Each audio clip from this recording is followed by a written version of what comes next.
So last week, the internet gave Polygon a little bit of hell for some gameplay footage they uploaded showcasing Doom. The gameplay was part of a highlight reel, so it was, meant to kind of show off the game, whether it's good or bad, for people who maybe haven't picked it up yet. But the person playing the game, for lack of a better word, they sucked. The movement was jerky as hell, their aim was off, they were constantly shooting the walls and the floors, a lot more than they were actually shooting the demons, it seemed like. So it was sort of like trying to watch, Michael J. Fox play this game. And it was so bad that they actually disabled the ratings and comments for the video. And so it begs the question, should you have a certain amount of skill before you should be hired by some of these gaming websites, before you should be sitting there writing a critical review of a game? Now, since all this took place, there's been a lot of mainstream media sites who have actually come to the defense of Polygon.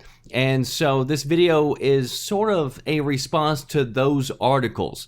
There's been multiple, but almost all of them kind of are blaming the gamers, who actually, called out Polygon and who actually were talking about the bad gameplay. They were talking about how toxic gamers are. They're blaming Gamergate. Because, I guess that's kind of the go-to scapegoat for anything negative within the gaming industry. I mean, heaven forbid that journalists actually go and do real journalism. So they just blame everything that's negative on Gamergate. I suck at a game, it's Gamergate's fault. People are mad because a reviewer gives a game a good review score but fails to mention that he's put his dick in the developer. Never mind ethics, it's Gamergate's fault. So I'm reading this one article from Paste Magazine, and you can read the whole thing if you want, but let me read one paragraph that kind of summarizes a whole lot of what's in it. The title of the article is called "The Get Good Mentality is Why People Don't Take Games Seriously," which I think is a dumb title to begin with, because who isn't taking games seriously other than the people who don't actually play them? But when you've got a multi-billion-dollar industry, when the average age of a gamer is 34 years old, when 67% of the population plays video games, and many of them are actually making their living off of it, articles like this is why people don't take the mainstream media and so-called game journalists serious. But here's just a small section. Let me read it to you. What is worth mentioning is the reaction to the video and how it reinforces negative impressions about so-called, quote, gamers. People might sound like they're trying out for the blue-collar comedy tour when they say that somebody needs to, quote, get good at a game, but what they're really doing is trying to exclude players who don't devote as much time to games as they do. Equal parts taunt and heckle get good is a joke directed at players doing poorly in online games, but a joke with a pointed edge. If you don't get better at games, they're saying, we'll stop playing with you. That you don't belong here. Which, at this point, as I'm reading this article, this is kind of like the section that I come to and I'm like, this guy can't be a real gamer. He doesn't even understand what he's talking about. He doesn't even understand the joke. Most of the time, whenever I see people typing out, get good or saying get good, it's because somebody's getting kind of raped in an online game. They're getting destroyed and they're crying, whining, and bitching about all the reasons why they're getting destroyed, whether it's the servers or the coding or somebody's glitching or a hacker or aimbot or whatever. It's like they're blaming everything other than themselves, and so somebody else is just replying with, get good at the game, and then you won't be getting murdered, So that's about the only time I see it. I don't see people going out after people who, are brand new at a game and just totally just trying to drag them through the mud and trying to make their game time completely miserable. So anyway, I'll continue. Those people who are mad about the Doom video are saying that anybody who hasn't put in the hours necessary to become as great at shooters as they are should be ignored. That their opinions are meaningless and that their presence hurts the game for the, quote, serious players.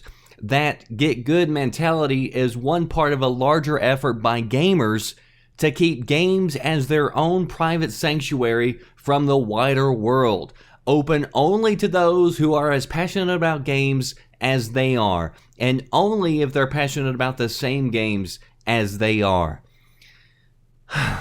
Wow. Again, this is a perfect example as why most of us don't trust the mainstream media, why most of us don't take these so-called quote-unquote game journalists seriously, because they put forth false narratives, they don't understand the very thing that they're writing about, and then they continue to berate the very people who are supposed to be their audience, which are quote-unquote gamers. So no gamer is trying to keep other people from playing. That's like the dumbest comment ever. We're not trying to take that 67% of households who are playing games and bring that number down to 30%. Have you ever heard of a gamer wanting to keep other people from playing games? It's just retarded. So the whole article kind of reads more like a Tumblr post from a social justice warrior rather than a serious gaming journalist writing for a major publication. And they totally miss the point of the negative feedback for Polygon. It isn't about some random noob getting owned at a game and not knowing what the hell they're doing. It goes to the very heart of integrity and trust. And does this reviewer have the skills to be showcasing this game on a major publicized site that is within the gaming industry? Do they have the knowledge to ultimately criticize it and tell other people their conclusions? It's not some random player who just picked up a game for the first time in 6 months. This is a major gaming outlet, and this is their job. So, should you be skilled to review a game for a major publication? So I don't think that you need to be some MLG pro, but I do think there's a certain amount of skill needed to give yourself legitimacy to talk about a game. If you're going to review a book, then you need literacy skills to understand what it is you're reading. You have to know how to read. How can you review like motorcycles, for instance, if you've never ridden one or you don't know how to ride one? How are you going to compare different motorcycles? You know, there's certain games that I personally don't review or I don't talk about, I don't show off, either because I hate those types of games, I hate the genres that they're in, or I suck at them. And so I don't want to put in the time to learn the games to fully understand how somebody else could love it because they're just, not up my alley. So it would be a complete injustice for you, my audience, and for me to talk about a game that I don't know how to play. How can you try to represent the people who play games if you yourself can't play them? And again, you don't have to be anywhere near the top of some leaderboard. You don't have to be pulling off 360 no-scopes to have the necessary skills to review a game. But there does need to be a minimal competence level. And I've said this before, that I think a lot of these sites, they hire writers, they hire journalists who, on paper, they look good. They got these fancy, expensive degrees. They're good with their words.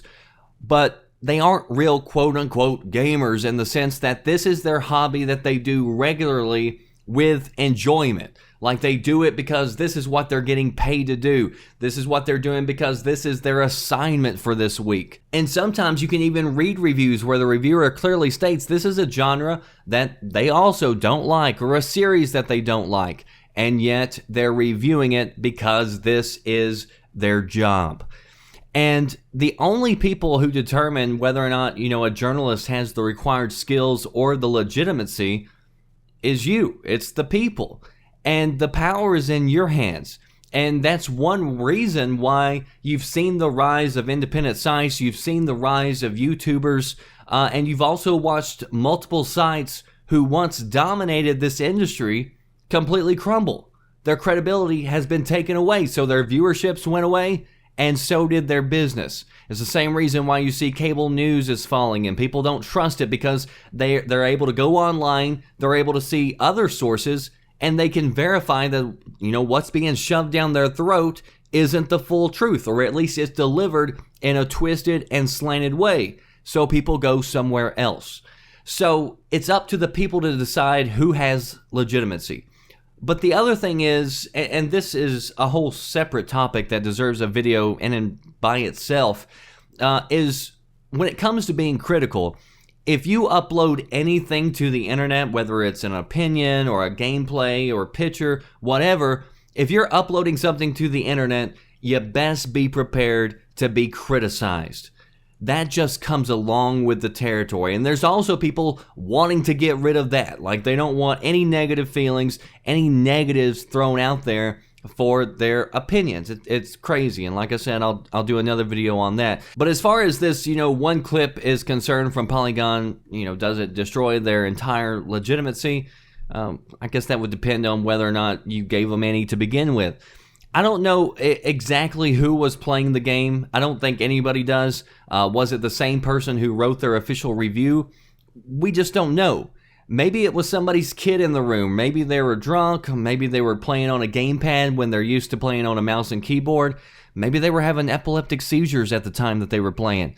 I'm willing to give them the benefit of the doubt. But my opinions aren't based on their opinions anyway. And I've said this before, I'll read several reviews sometimes just to see if there's any kind of reoccurring issues that multiple people are bringing up, if the game is broken or if it's short, something like that to avoid. But when it comes to whether or not I'm going to, get this game, whether or not I think I'll like it, I mean, that's based on my experiences. It's based on the gameplay that I watch, usually without commentary, because I can just watch, a clip of a game and determine whether or not that looks fun to play. So it's my own personal experience, and I don't rely on these other people that are paid to determine that. But there's no doubt, if this is your job and your job is to represent this hobby, your job is to criticize and to try to shine lights on good games or bad games, then most definitely you should know how to play those games. Anyone can enjoy games, whether you're the most skilled player in the world or you're completely awful and have no sense of direction whenever you're holding a controller or a mouse and keyboard. You can give some old grandma a controller who's never touched a gaming machine in her life, and she can sit there and laugh for probably 30 minutes straight just because she don't know what the hell she's doing. So she's having a good time. So it's not about whether or not you have to be good at a game to enjoy it. We're not talking about regular players. Again, this is about mainstream gaming sites and their integrity and legitimacy. So post below, do you think professional game reviewers should have decent skills and understanding when it comes to playing games before they review it? Or do you agree with some of these sites that say we shouldn't be judging anybody based on their skills, and that doesn't take away anything from their opinions? That does it for me, The Red Dragon. I'll see you next time. Thanks for watching. Are you listening? Damn.